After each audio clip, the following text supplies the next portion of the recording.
신명기 16장 13에서 17절 말씀입니다. 너희 다장마당과 포도주 틀의 소출을 거두어 들인 후에 이레 동안 초막절을 지킬 것이요. 절기를 지킬 때에는 너와 내 자녀와 노비와 내 성중에 거주하는 레위인과 객과 고아와 과부가 함께 즐거워하되 내 하나님 여호와께서 택하신 곳에서 너는 이레 동안 내 하나님 여호와 앞에서 절기를 지키고 내 하나님 여호와께서 내 모든 소출과 내 손으로 행한 모든 일에 복 주실 것이니 너는 온전히 즐거워할지니라. 너의 가운데 모든 남자는 1년에 3번 곧 무교절과 칠칠절과 초막절에 내 하나님 여호와께서 택하신 곳에서 여호와를 배웁되 빈손으로 여호와를 배웁지 말고 각 사람이 내 하나님 여호와께서 주신 복을 따라 그 힘대로 드릴지니라. 사랑하는 형제 여러분, 2월 9일 화요일 새벽 묵상에 오신 것을 환영합니다. 절기 명령을 주고 계신데요.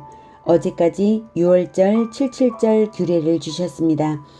6월절과 무교절이 결합되어 있고요. 무교절 기간에 초실절이 있습니다. 초실절부터 50일째 날이 77절입니다. 구약의 절기들은 그 의미에 있어서 이스라엘의 구원을 기념하는 것인데요. 출애굽이 없었다면 노예 해방이 없고 가나안 복지를 누릴 수 없고 풍성한 소출도 누릴 수 없었을 것입니다. 그러기에 구원이란 것이 과거 사건이 아니라 과거로부터 언약을 믿음으로 시작되어서 영원히 누리는 것이 구원입니다. 그런 의미에서 구원은 믿음과 함께 결합되어서 갑니다. 믿음이 있는 한 구원받은 언약 백성인데요. 그 믿음이란 것이 행동으로 나타나야만 증명되는 것이거든요. 마음에 있는 것만으로는 증명된 것이 아닙니다. 하나님의 심판도 행위로 나타난 것에 대하여서만 심판을 하시죠. 마음의 죄를 생각한 것만으로 심판하시지는 않습니다. 구원도 마찬가지입니다. 행위로 증명되어야 구원입니다. 행위로 증명되기 쉽도록 규례를 주신 것이 절기라고 보면 하나님께서 자기 백성의 신앙생활을 친절하게 도우시는 것이 바로 절기 명령입니다. 절기의 의미를 깊이 생각하시면서 그 규례를 진정성 있게 행한다면 그는 구원받은 것이 구원이 증명되는 인생인 것이죠. 사실 절기를 지키는 것은 최소한의 행위 명령이라고 봐야 할 것입니다. 평생 절기와 같이 행해야 할 것을 절기 때만이라도 행하라고 제시된 것으로 봐야죠. 언약에 대한 믿음으로 시작되어서 과거부터 미래까지 영원히 누리는 것이 구원인데요. 절기의 의미는 과거 출애굽만을 의미하는 것이 아니라 그리스도의 대속으로 인한 영원한 구원을 기념하는 의미를 담고 있습니다. 그 의미대로 예수 그리스도께서는 6월절에 십자가의 대속을 이루시고 초실절에는 부활하셨습니다. 그리고 초실절로부터 50일째 오순절 즉 77절 날에 성령 강림을 주셔서 신약 교회의 출발이 이루어졌습니다. 구약의 모든 절기들이 6월절 출애굽에 근원을 두고 결실된 것들인데요. 신약의 절기들 역시 십자가의 열매들입니다. 십자가의 열매는 부활과 교회의 탄생이죠. 예수님은 십자가의 공로로서 믿는 자들에게 성령을 보내셨고 성령 받은 자들은 부활을 바라보며 성령 강림은 십자가의 열매로서 교회의 시작점입니다. 오늘 읽은 초막절 역시 결실과 관련이 있습니다. 13절 너희 타작마당과 포도주 틀의 소출을 거두어 들인 후에 이래 동안 초막절을 지킬 것이요. 1년간의 추수를 다 마친 후에 소출을 저장하는 절기라서 수장절이라고도 하는데요. 초막절 또는 장막절이라고 부르는 것과 이래 동안 지키라는 것은 이래 동안 야훼에서 초막을 지어서 가족 캠프를 하라는 것입니다. 레위기 23장 34에서 43절의 초막절 규례에 자세히 나옵니다. 확인할게요. 이스라엘 자손에게 말하여 이르라. 일곱째 달 15셋 날은 초막절이니 여호와를 위하여 이레 동안 지킬 것이라. 첫날에는 성회로 모일지니 너희는 아무 노동도 하지 말지며 이레 동안에 너희는 여호와께 화제를 드릴 것이요 여덟째 날에도 너희는 성회로 모여서 여호와께 화제를 드릴지니 이는 거룩한 대회라. 너희는 어떤 노동도 하지 말지니라. 이것들은 여호와의 절기라. 너희는 공포하여 성회를 열고 여호와께 화제를 드릴지니 번제와 소제와 희생제물과 전제를 각각 그날에 드릴지니 이는 여호와의 안식일 외에 너희의 헌물 외에 너희의 모든 서원제물 외에 또 너희의 모든 자원제물 외에 너희가 여호와께 드리는 것이니라. 너희가 토지 소산 거두기를 마치거든 일곱째 달 15셋 날부터 이레 동안 여호와의 절기를 지키되 첫날에도 안식하고 여덟째 날에도 안식할 것이요 첫날에는 너희가 아름다운 나무 실과와 종려나무 가지와 무성한 나무 가지와 신의 버들을 취하여 너희의 하나님 여호와 앞에서 이레 동안 즐거워할 것이라. 네, 이런 아름다운 나무 실과 종려나무 가지 무성한 나무 가지 신의 버들을 취하여서 초막을 지어서 이렇게 지키라는 것입니다. 41절 너희는 매년 이레 동안 여호와께 이 절기를 지킬지니 너희 대대의 영원한 규례라. 이레 동안 초막 생활을 하면서 지키는 것이고요. 너희는 일곱째 달에 이를 지킬지니라. 너희는 이레 동안 초막에 거주하되 이스라엘에서 난 자는 다 초막에 거주할지니 이는 내가 이스라엘 자손을 애굽 땅에서 인도하여 내던 때에 초막에 거주하게 한 줄을 너희 대대로 알게 함이니라. 나는 너희의 하나님 여호와이니라. 초막절의 의미 역시 다른 절기들처럼 출애굽의 구원을 기억하여 감사하는 것입니다. 출애굽 40년 광야 생활은 비록 고난의 행군이었지만 구원받은 백성으로서 출발된 것이었으니까요. 그리고 마침내 가나안 땅을 얻었으니 농사를 할 수 있게 된 것 아닙니까? 출애굽이 없으면 가나안 땅을 얻지 못하고 농사를 할 수도 없었죠. 그래서 한 해의 농사에 대한 추수감사, 그래서 수장절이죠. 구원이 없었으면 추수를 할 땅이 영원히 없는 것이니까요. 초막절은 인생 전체와 최종 결산을 생각하게 하는 절기입니다. 역사에서라면 구속사 전체와 최후의 심판을 생각나게 하는 절기입니다. 구원받은 백성에게는 심판이 아니라 선한 인생의 최종 결산으로서 영원한 상을 받는 때가 되어야 하겠죠. 그래서 선한 실천을 하도록 명령으로 세팅해 주십니다. 14절에 절기를 지킬 때에는 너와 네 자녀와 노비와 네 성중에 거주하는 레위인과 객과 고아와 과부가 함께 즐거워하되 네. 가난하고 소외받는 모든 부류의 사람들에게 베풀라는 것입니다. 15절 네 하나님 여호와께서 택하신 곳에서 단일 중앙성소에 나오라는 것이죠. 너는 이레 동안 네 하나님 여호와 앞에서 절기를 지키고 네 하나님 여호와께서 내 모든 소출과 내 손으로 행한 모든 일에 복 주실 것이니 너는 온전히 즐거워할지니라. 물질 때문만 아니라 여호와께서 복을 주시는 그것 때문에 즐거워하라는 뜻이죠. 내 손으로 행한 모든 일에 복 주실 것이니 이것은 내 손으로 행한 모든 일에 합당한 복을 주신다는 것입니다. 선한 일을 했을 때에 결코 그것이 헛되이 돌아가지 않음을 알 수가 있죠. 우리가 선한 것을 행할 때에 그것이 보람 있는 결실로 나타날 것인가를 생각하게 되는데요. 보람이 없으면 선행을 처음부터 포기하게 되는데요. 그럴 필요가 없다는 것이죠. 선행인데도 결실이 없으면 실망하기 쉽지만 하나님의 백성이 행한 것이라면 결실 없는 헛된 선행이란 없다는 의미입니다. 하나님께서 결산해 주시니까요. 이 말씀은 헛된 것을 추구하지도 말고 헛된 행위를 하지도 말라는 의미가 내포되어 있습니다. 당장은 보람이 없어 보여도 우리가 전도를 하는 의미가 무엇입니까? 그것은 우리가 하나님 편이기 때문이고 하나님께서 결산해 주시기 때문입니다. 그래서 보람이 당장 없어 보여도 하는 것이죠. 그리고 이 땅에서 많이 얻을 것처럼 여겨지는 것들도 하나님의 백성들은 굳이 그것을 탐낼 필요가 없는 이유가 무엇입니까? 그것은 하나님께서 결산해 주시는 것이 아니라서 그렇죠. 이 땅의 재물은 최종적으로 결산 대상이 아니죠.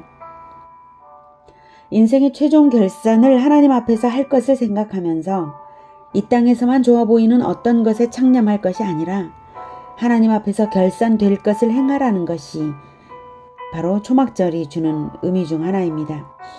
그러면 반드시 복이 있다는 것입니다. 그러니 선을 행하면서 즐거워하라는 것입니다. 그것이 무슨 의미가 있을까를 굳이 계산할 것이 없고 선한 것이라면 행하면 되겠습니다. 16, 17절 너희 가운데 모든 남자는 1년에 3번 곧 무교절과 77절과 초막절에 네 하나님 여호와께서 택하신 곳에서 즉 단일 중앙 성소에서 여호와를 배웁되 빈손으로 여호와를 배웁지 말고 각 사람이 네 하나님 여호와께서 주신 복을 따라 그 힘대로 드릴지니라. 16절에 모든 남자는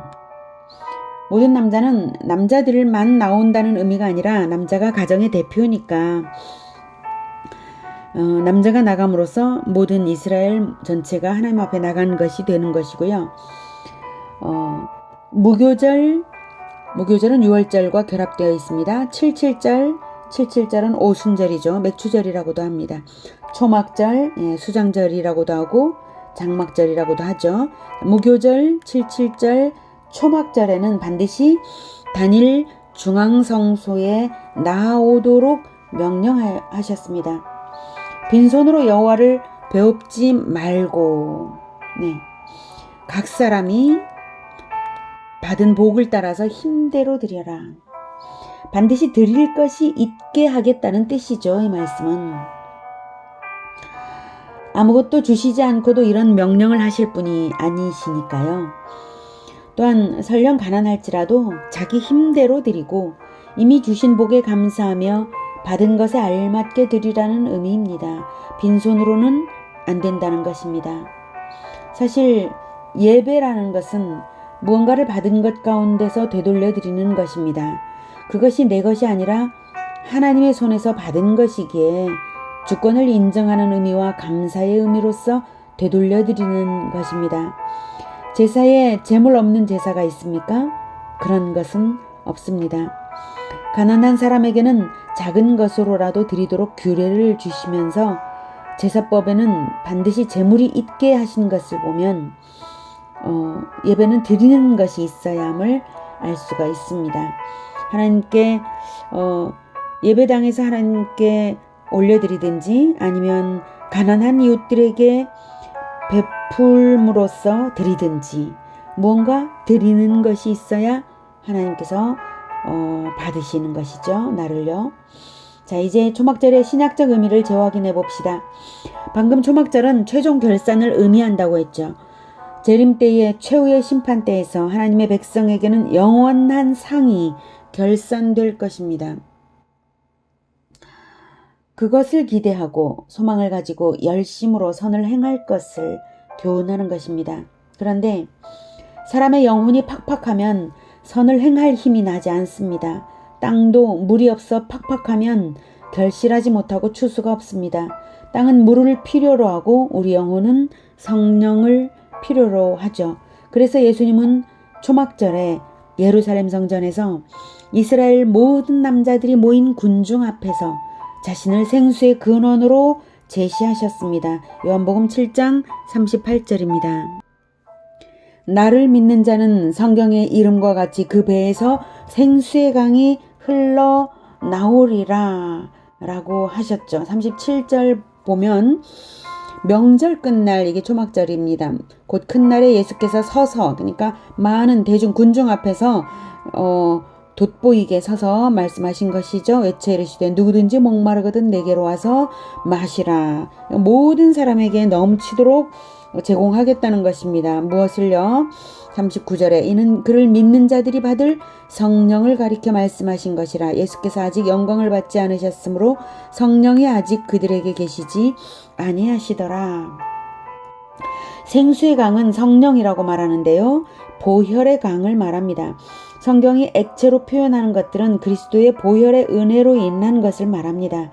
보혈의 은혜로 충만한 것이 곧 성령 충만입니다. 한 해의 농사가 물에 매이듯이 믿는 자의 부흥은 성령에 매입니다. 보혈의 은혜에 매입니다. 그 배에서 생수의 강이 흘러나오리라는 것은 예수님을 믿는 자가 성령을 받아서 선한 결실이 풍성하게 맺어질 만족스러운 인생이 된다는 뜻이죠. 그 결과를 요한계시록이 보여줍니다. 요한계시록 22장 1, 2절. 또 그가 수정같이 맑은 생명수의 강을 내게 보이니 하나님과 및 어린 양의 보좌로부터 나와서 길 가운데로 흐르더라. 강 좌우에 생명나무가 있어 12가지 열매를 맺되 달마다 그 열매를 맺고 그 나무 잎사귀들은 만국을 치료하기 위하여 있더라. 천국의 생명강이 어디서 나온다고요? 네, 하나님과 및 어린 양의 보좌로부터 흘러나오는 강입니다. 예수님께서 말씀하신 생수의 강은 보혈의 은혜에 흠뻑 젖어 있는 사람이 선행의 결실을 맺어서 영원히 받아 누릴 상을 말씀하신 것입니다.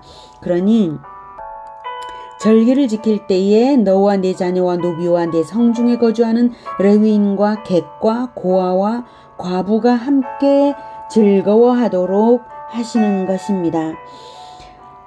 선행에 비례해서 행한 대로 갚아주시는 하나님께서 선행에 비례해서 영원히 받아 누릴 상을 풍족하게 주시기 원하셔서 이런 명령을 하시는 것이죠. 그래서 우리가 가진 것이 적든 많든 그게 중요하지가 않아요. 오히려 가진 것이 적으면 적은 자원을 가지고 힘껏 함으로써 더 큰 상을 받을 수 있는 것이죠. 그래서 하박국처럼 기뻐할 수 있는 것입니다. 하박국 3장 17, 18절. 비록 무화과 나무가 무성하지 못하며 포도나무에 열매가 없으며 감람나무에 소출이 없으며 밭에 먹을 것이 없으며 우리의 양이 없으며 외양간에 소가 없을지라도 나는 여호와로 말미암아 즐거워하며 나의 구원의 하나님으로 말미암아 기뻐하리로다. 인생의 최종 결산을 생각하면서 영원히 받을 상의 풍성한 것을 기대하며 힘껏 가난한 자들과 함께 기뻐하는 인생들이 되기를 축복합니다. 기도하겠습니다. 하나님, 우리를 예수님의 보혈의 강, 그것으로 우리를 구원하여 주셔서 너무나 감사합니다. 언제나 우리 안에서 예수님의 보혈이 흘러넘치는 것을 느끼게 하여 주시옵소서. 언제나 예수님의 보혈의 은혜에 젖어서 어떻게든 은혜를 갚기 위하여 기쁨으로 살아갈 수 있도록 주님 우리를 도와주시옵소서. 우리가 가진 것이 적든 많든 베풀 것이 있음을 감사하며 늘 베풀 수 있게 도와주시옵소서.